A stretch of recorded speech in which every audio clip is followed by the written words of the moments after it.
Welcome to the Iowa State University Beef Teaching Farm. Once again, we're standing out here and we've got a really exciting treat for you guys today. We're going to talk with Garland Dahlke about some of our swath grazing work. We're going to give you all an update on where we're at with that right after this.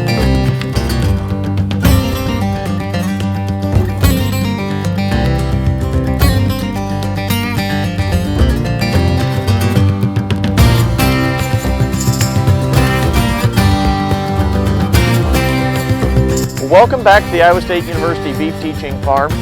We're standing out here in January, and a couple of weeks ago we visited with all of you about our swath grazing. So we're going to show you what it looks like in action and talk a little bit about some of the things that we're measuring this year to help producers with this new practice that we started implementing here over the last couple of years. Garland's going to talk to you about the mechanics on what we're measuring there, but I wanted all of you to see that it is January 28th, and to date, since September, we have fed 4 bales of hay to our entire spring herd. We actually held our cows off of these swaths before this big snowfall that we had to see if these cows would actually dig down through the snow and get onto these swaths, and they did. One of the questions that I get asked a lot is, or comments that I hear is, well, that's great, but we get too much snowfall for this. Keep in mind that our friends up in Canada do this practice a lot. So here our cows are. We moved our wire ahead a little bit this morning, and these girls are digging through the snow for breakfast. So Garland's going to talk to you a little bit about some of the things that we're measuring here.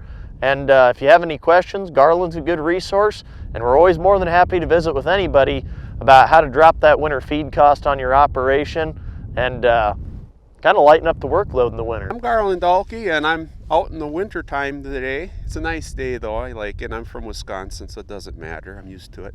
But what we're doing is we got the swath grazing going on. We got a few measurements we're taking just to kind of figure out, what we're really accomplishing out here. And well, I guess the first thing is, this forage, this was, I think, David's 3rd cutting. We did it, and it happened after a drought. So we didn't cut this till December 13th, something like that. It was pretty late. It was all frozen. It was dead, or it looked dead.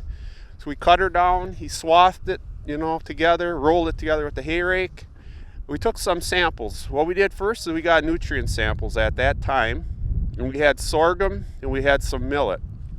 It was running around 13% protein at that time, because it was the 3rd cutting, but it was pretty stunted because we really didn't get any rain here this fall, and so it's been pretty dry. We had 1.5 tons of dry matter per acre. We've been measuring that, what we had, and then what we did is we just left it. It snowed on it a couple times, and we finally got the cows in here right about all around Christmas time, and that's when they started in. We started on different couple patches that we had, and then we moved to this. And what we've been doing is every 4 weeks we've been taking a sample of that forage, getting an analysis to see if is our nutrient quality changing much, okay?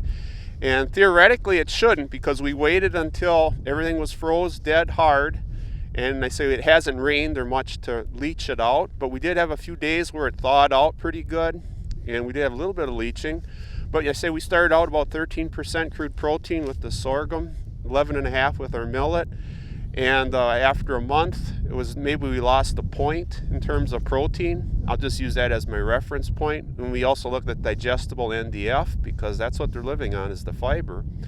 And it slipped just a little bit, so we're pretty happy with that. So our digestible NDF started out about 50%. It's about 39% now. And I said we'll be sampling it the rest of the winter till it runs out. So we've been looking at nutrient quality, because as we deal with these cows over here, these girls are all going to have a baby here in about a month. The end of February they'll start in, and so we got to keep the nutrition up on them. So we got to keep that in mind. The other thing is, I say we've been looking at dry matter loss. When we cut this, there was only about 1.5 tons of dry matter per acre, because I say it was a 3rd cutting. And so then we looked at, okay, how well are these cows utilizing this forage? So if we look at rotational grazing in the summertime, if we get close to 50% utilization, we're pretty happy, we're doing good. we do stockpile in the winter time, you get snow. If you get 20 to 30% utilization, it's about all you can get. Our first stuff that we've done, we've had about 70% utilization, and that was pretty good, but we didn't have a whole lot of snow cover at that time. Now we have a lot more snow cover, so we'll measure this once we can get at it again, see what kind of utilization we've had on these swaths. But the cows, they can find it, and that's kind of the big thing.